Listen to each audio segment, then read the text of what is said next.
to a quick collection. It's right here. And the keyword shortcut for it is letter B.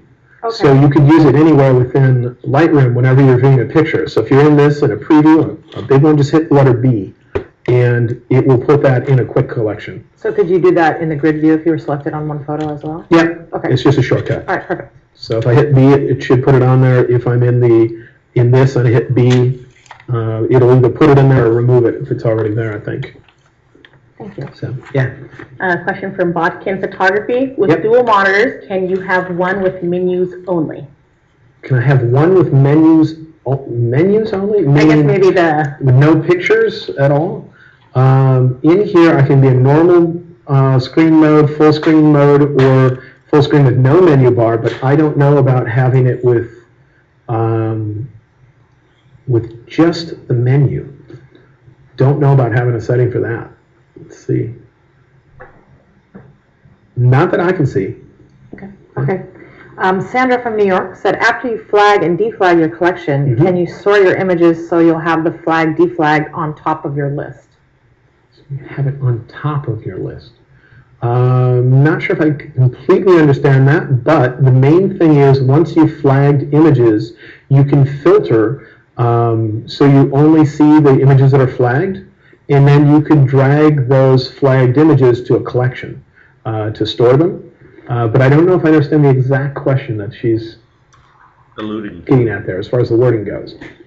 Okay. Well, hopefully you answered it. Sandra, hopefully he answered your question. Do you guys have any other questions before we go to break? Okay. All right, cool. Okay, well, we're going to take a 45-minute lunch break. Ben, do you want to tell us about what we're going to do after? Yeah, after we come back from lunch, we're going to talk about adjustments. And so we'll talk about HDR, which is merging multiple exposures together. We'll talk about the tone curve. We'll talk about calibration. It's known as camera calibration. It's one of the choices within there. And a bunch of other things related to adjustments. After that, the last session will be more about books and extending Lightroom so you can do things outside of it. Yeah. Okay. Well, we have a couple of announcements about upcoming workshops. In fact, Ben's a machine, and he has another one starting tomorrow. So, Ben, do you want to tell us about that? The one starting tomorrow, yes. Starting tomorrow is a one-day Photoshop seminar on advanced masking. If you've ever wanted to figure out how to remove the background on something that is furry, fuzzy, or hairy, you know, a dog, a human, or whatever, how do you do that without giving them a haircut or without making it look like you cut them out with an X-Acto knife? And it's not just that. If you want to learn how to remove the background on a tree with all the leaves and branches and everything, really complex stuff, we'll talk about that as well. And we'll just look at the various choices we have when it comes to making selections and masks. So you're overly educated about all your options, so hopefully you'll figure out what to be able to tackle. So it's a one-day course on that. So it works out pretty good.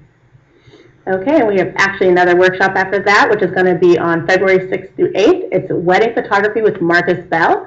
And Marcus is going to teach how to prepare for weddings, shoot emotional documentary images, and create the weddingscaping, or the weddingscapes that Marcus clients love.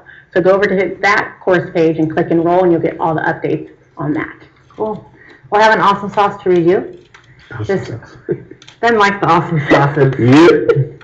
All right, the awesome sauce is from George Saguna, and he says, thanks, Ben. I have just made my first Creative Life purchase. I was lost in my folders and workflow. Seeing your tutorial has made the scary part of Lightroom more friendly and understandable.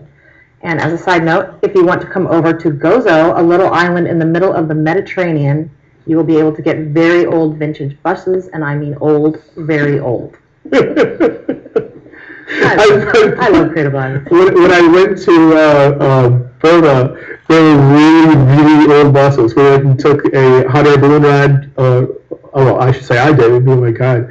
And the bus, the frame was made out of wood. You know, there was no metal holding the bus together, other than I think the suspension components might have been connected to metal.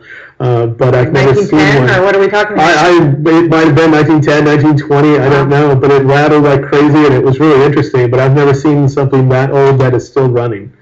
Well, maybe you need to go to the small island of Gozo. All right, sounds like it. I think that sounds like a good idea. Yeah. Well, I just wanted to point out, you know, I love George's comment, and when he said, you know, that